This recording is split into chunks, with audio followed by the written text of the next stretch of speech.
धनंजय मुंडे यांनी 17 लाख रुपये घेतले असल्याचा गंभीर आरोप रंजना नागपूरकर यांनी त्यांच्यावर केलेला आहे. केलेल्या आरोपामध्ये खरंच काही तथ्य आहे का, याविषयीची सविस्तर माहिती जी आहे ती आपण ह्या पुढील व्हिडिओच्या माध्यमातून घेऊया.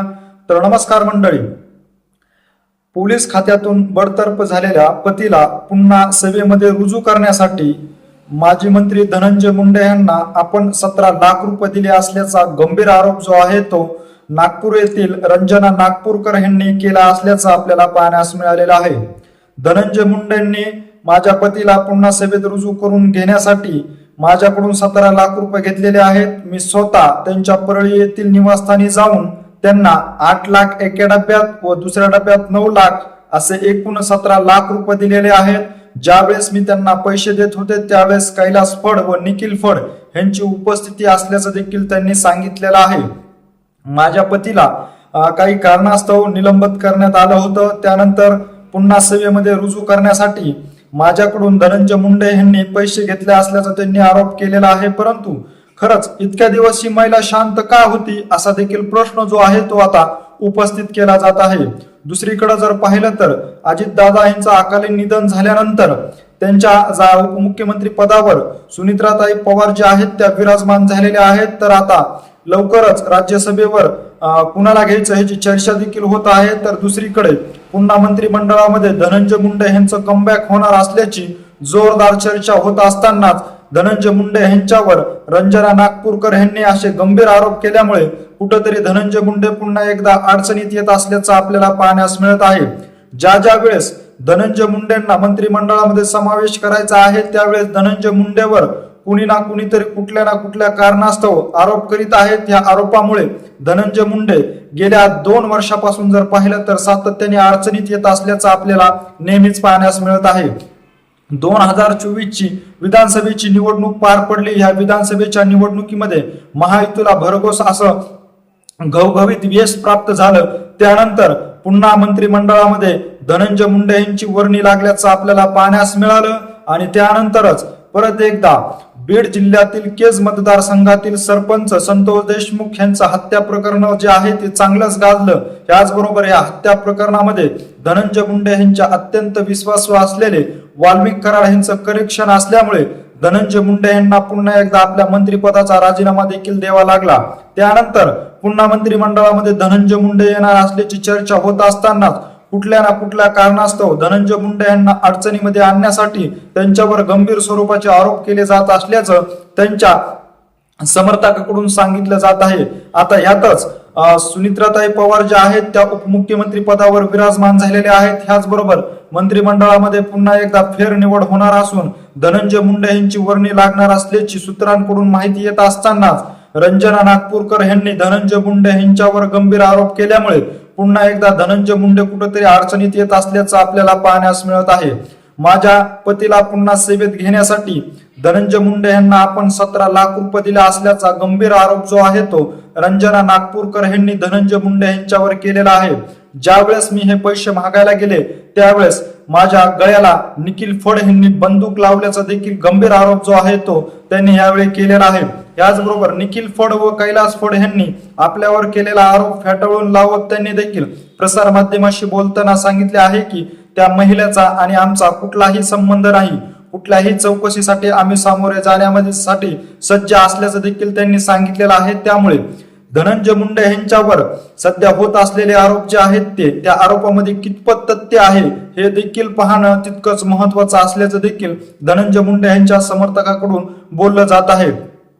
3 दिवसापूर्वी जर पाहिलं तर मनोज जरांगे पाटील जे आहेत ते प्रसार माध्यमाशी बोलत असताना त्यांनी देखील धनंजय मुंडे यांना सांगितले होते की माझ्या नादी लागू नको. आणि नागपूर येथील रंजना नागपूर जी महिला आहे त्या महिलेचा देखील माझ्याकडे गंभीर स्वरूपाचा जो माहिती आहे ती आलेली आहे. आणि त्यानंतर त्याच्या दुसऱ्या दिवसापासून थेट रंजना नागपूरकर ज्या आहेत त्या प्रसार माध्यमासमोर येऊन त्यांनी थेट धनंजय मुंडे यांनी आपली फसवणूक केली असल्याचं देखील सांगितलं आहे.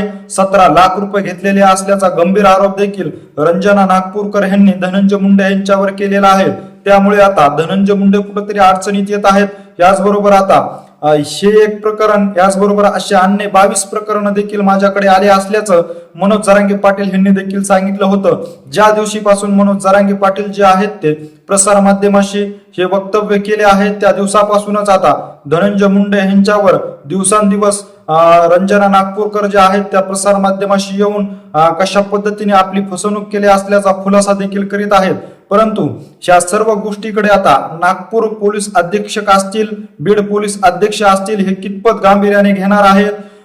रंजना नागपूरकर ज्या आहेत त्या मुख्यमंत्री देवेंद्र फडणवीस यांच्या नातलग असल्याचं देखील मनोज जरांगे पाटील यांनी सांगितलेलं होतं. मग आता राज्याच्या मुख्यमंत्री पदावर व गृह खात्यावर ज्यांचा वचक आहे ते आता देवेंद्र फडणवीस कशा पद्धतीने न्याय देतात का धनंजय मुंडे यांना कुठेतरी आता मंत्रिमंडळामध्ये त्यांचं इनकमिंग होणार होतं तो रोखण्यासाठीच हा तर सगळा खेळी खेळलेली नाही ना, असा देखील प्रश्न जो आहे तो आता सर्वसामान्य नागरिकांपुढे उपस्थित होत आहे. खरंच रंजना नागपूरकर यांनी आपल्या पतीला सेवेत रुजू करून घेण्यासाठी धनंजय मुंडे यांना 17 लाख रुपये दिले होते का, हा प्रश्न जो आहे तो आता सर्वसामान्य नागरिकापुढे उपस्थित होत आहे. याचबरोबर त्यांच्यावर केलेले जे गंभीर आरोप आहेत या आरोपामध्ये कितपत सत्य आहे ह्याची देखील पडताळणी करणं तितकंच महत्वाचं आहे. गृह खाता असेल व पोलीस प्रशासनाने याकडे गांभीर्याने लक्ष देऊन रंजना नागपूरकर ज्या आहेत त्या करीत असलेल्या गंभीरामध्ये कितपत तथ्य आहे याची तपासणी देखील करावी. याचबरोबर निखिल फड आणि कैलास फड यांच्यावर केलेले आरोप जे आहेत ते आरोप अत्यंत खोटारडे असल्याचं देखील त्यांनी सांगितलेलं आहे. ज्या दिवशी ती महिलांनी तारीख सांगितलेली आहे की आम्ही ह्या दिवशी परळीमध्ये ह्या ठिकाणी येऊन ह्या तारखेला भेटलेलो आहोत, त्या दिवसाचे आमच्या दोन्ही पिता पुत्राचे कॉल रेकॉर्डिंग असतील, लोकेशन असतील हे चेक करावे असं देखील त्यांनी आवाहन केलेलं आहे. त्यामुळे आता धनंजय मुंडेंना अडचणीत आणण्यासाठी हा सर्व रणनीती जी आहे ती आखली तर जात नाही ना, असा देखील प्रश्न या निमित्ताने उपस्थित होत आहे. मंत्रिमंडळामध्ये किंवा राज्यसभेवर धनंजय मुंडे यांची वर्णी लागू शकते असे गंभीर आरोप जर धनंजय मुंडे यांच्यावर झाला तर महायुतीतील ज्येष्ठ नेते आहेत ते कुठेतरी गांभीर्याने विचार करून धनंजय मुंडे यांना डावलून त्या ठिकाणी दुसऱ्यांना संधी देऊ शकतात.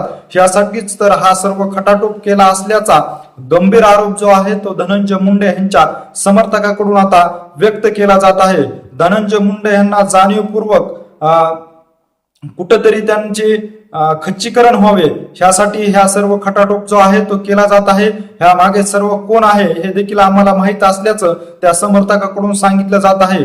त्यामुळे धनंजय मुंडे यांना मंत्रिमंडळामध्ये कमबॅक होऊ नये यासाठीच हे सर्व आरोप जो आहेत तो सध्या ह्या महिलेकडून केले जात असल्याचं देखील सांगितलं जात आहे. त्यामुळे आता प्रशासन जे आहे ते कशा पद्धतीने धनंजय मुंडे यांच्यावर झालेले जे गंभीर आरोप आहेत हे सत्य आहे का असत्य आहे याची पडताळणी कशा पद्धतीने केली जात आहे याकडे देखील आता सर्वांचंच लक्ष लागलेलं आहे.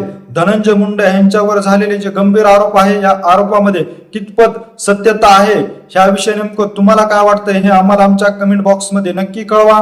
अशीच माहिती जर तुम्हाला वेळोवेळी जाणून घ्यायची असेल आणि तुम्ही अजूनही आमच्या चॅनलला जर सबस्क्राईब केलं नसेल तर नक्की सबस्क्राईब करा. धन्यवाद.